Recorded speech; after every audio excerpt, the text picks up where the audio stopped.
আচ্ছা, আপনারাও কি কখনো এটা ভেবেছেন যে বইয়ে বা ইউটিউবে শেখা সেই একই চার্ট প্যাটার্ন, যেমন cup and handle, head and shoulder বা সিম্পল সাপোর্ট রেজিস্ট্যান্স, সব জায়গায় কি সমানভাবে কাজ করে?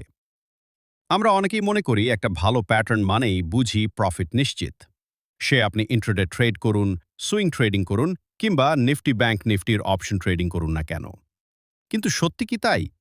নাকি একেকটা মার্কেটে এই টেকনিক্যাল অ্যানালিসিসের খেলার নিয়ম সম্পূর্ণ আলাদা? আজকের এই ভিডিওতে আমরা একদম খোলামেলা আলোচনা করব যে সুইং, ইন্ট্রাডে এবং অপশন ট্রেডিংয়ে টেকনিক্যাল প্যাটার্নগুলোর আসল কার্যকারিতা ঠিক কেমন। তাই ভিডিওটি শেষ পর্যন্ত দেখুন, অনেক বড় একটা ভুল ধারণা আজ পরিষ্কার হয়ে যাবে। প্রথমে আসা যাক ইন্ট্রাডে ট্রেডিংয়ের কথায়। বেশিরভাগ নতুন ট্রেডাররা 1 মিনিট, 3 মিনিট বা 5 মিনিটের ছোট টাইম ফ্রেমে চার্ট খুলে বসে পড়েন। তারা ভাবেন, এই তো এখানে একটা ছোট্ট সুন্দর ফ্ল্যাগ প্যাটার্ন বা ব্রেকআউট তৈরি হয়েছে, চললো এন্ট্রি নেওয়া যাক। কিন্তু সমস্যাটা কোথায় জানেন? ছোট টাইম ফ্রেমে মার্কেটে নয়েজ বা ফেক মুভমেন্ট সবচেয়ে বেশি থাকে।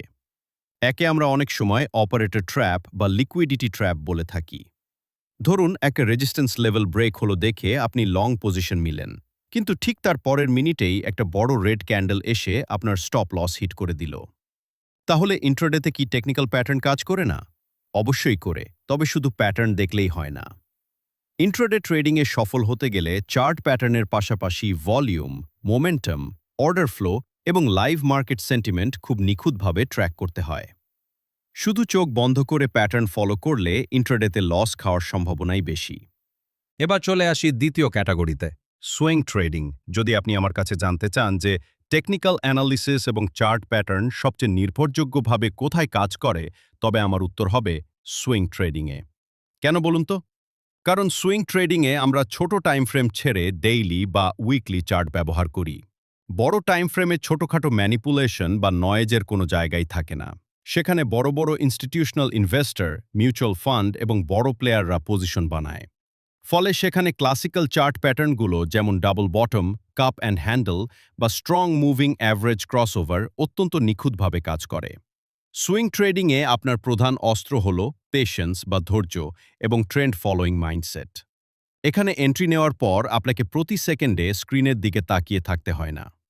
সবশেষে আসি সবচেয়ে আকর্ষণীয় এবং ঝুঁকিপূর্ণ জায়গায়, অপশন ট্রেডিং।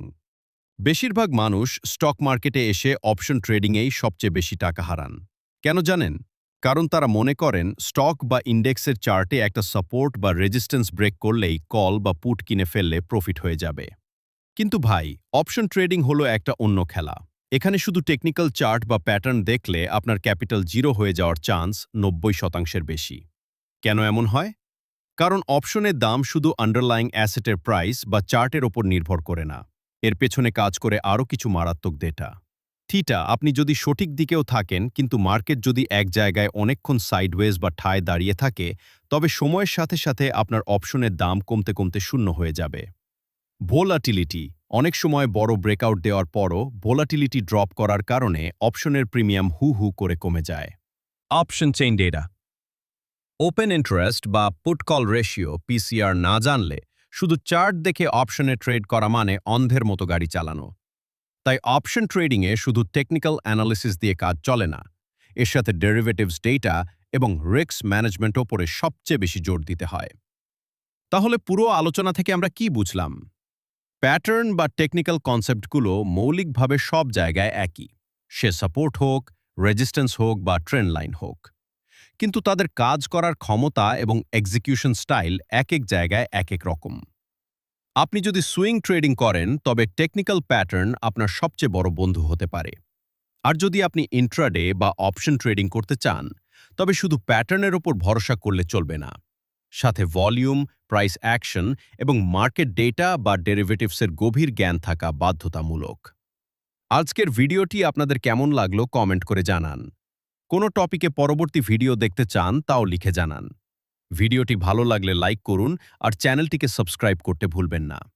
সবাই ভালো থাকুন, সাবধানে ট্রেড করুন। ধন্যবাদ।